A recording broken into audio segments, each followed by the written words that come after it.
கர்த்தருடைய நாமத்துக்கு மகிமை உண்டாகட்டும். இந்த காலைவேளையில் கிருபையின் வார்த்தை நிகழ்ச்சி கேட்க காத்திருக்கும் உங்களை கர்த்தர் ஆசீர்வதிப்பாராக. இன்று தியானிக்கிற வேத வசனமாவது 2 கொரிந்தியர் 3ஆம் அதிகாரம் 17ஆம் வசனம்.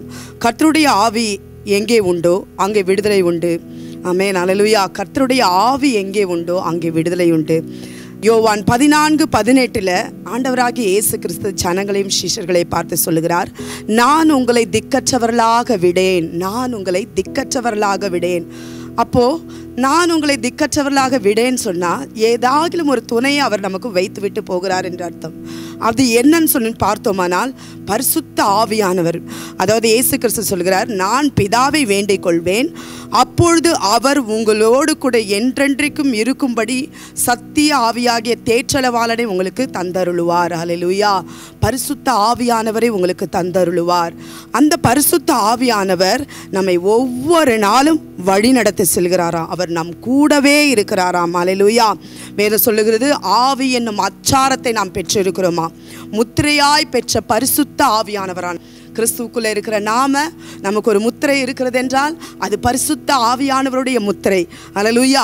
இப்போ ஒரு கடையில் போனோன்னா பாத்திரங்கள் வாங்கணும், இல்லை பொருட்கள் வாங்கணும், எது வாங்கினாலும் ISI முத்திரை இருக்குதான்னு பார்க்குறோம்.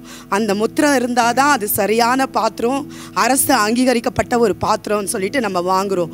அதே மாதிரி கிறிஸ்தவர்களாகி நமக்கு அந்நிய பாஷை, அபிஷேகம், ஆவின் வரங்கள், கனிகள் எல்லாம் ஒரு முத்திரையாய் தேவன் நமக்கு பரிசுத்த ஆவியானவர் முத்திரையாய் நமக்கு கொடுத்திருக்கிறாராம். ஹல்லேலூயா. அந்த பரிசுத்த ஆவியானவர் இயேசு கிறிஸ்து சொல்லுகிறார், அவர் உங்களோடு கூட இருப்பார் என்று சொல்லியிருக்கிறது.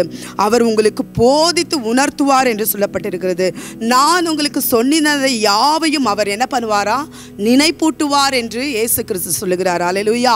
பரிசுத்த ஆவியானவரை பற்றி ஆண்டவராகிய இயேசு கிறிஸ்து என்ன சொல்லுகிறார் பாருங்க, அவர் உங்களோடு கூட இருக்கிறாராம். பாருங்க, பேதுரு ஒரு பயந்தாங்கொழி, தைரியமே கிடையாது அவருக்கு. எப்போ பார்த்தாலும் நடுக்கம், அரசாங்கத்தை குறித்த ஒரு பயம், சுவிசேஷம் சொல்லுவதுக்கு ஒரு பயம்.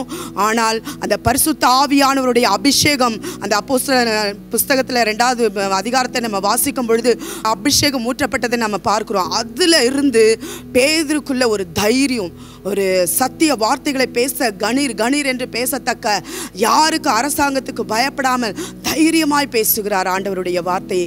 3000, 6000, 9000 என்று அநேக ஜனங்கள் ரட்சிக்கப்படுகிறார்கள். அல்லேலூயா. பரிசுத்த ஆவியானவர் நமக்குள்ளே வரும்பொழுது நமக்குள்ளே இருள் விலகி போகும், பயம் அகன்று போகும், தைரியம் உண்டாகும். அது குடும்பத்தில் இருக்கிற சூழ்நிலைகள், பிரச்சனைகள் இருந்தாலும் கூட பரிசுத்த ஆவியானவர் நமக்குள்ளே வரும்பொழுது ஒரு தைரியத்தை அதை தருகிறதா இருக்கிறது. அது மாத்திரமல்ல, பரிசுத்த ஆவியானவர் வரும்பொழுது நம்மளுடைய கைகளிலே அவர் அற்புதங்களையும் அதிசயத்தையும் அடையாளத்தையும் செய்கிற தேவனாயிருக்கிறார்.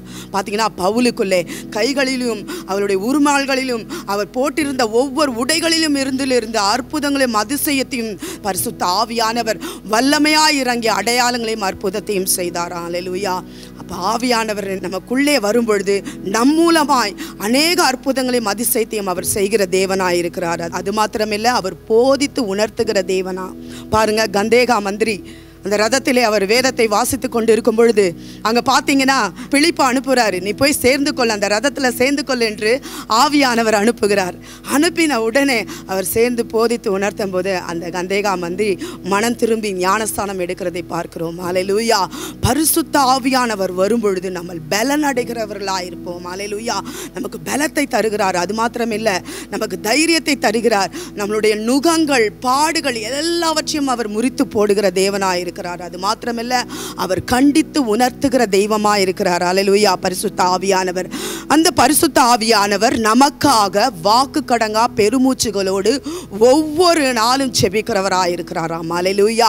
இப்படிப்பட்ட பரிசுத்த ஆவியானவர் நம்மை உயர்த்துகிற பரிசுத்த ஆவியானவர், நமக்கு ஜெயத்தை கொடுக்கிற பரிசுத்த ஆவியானவர்.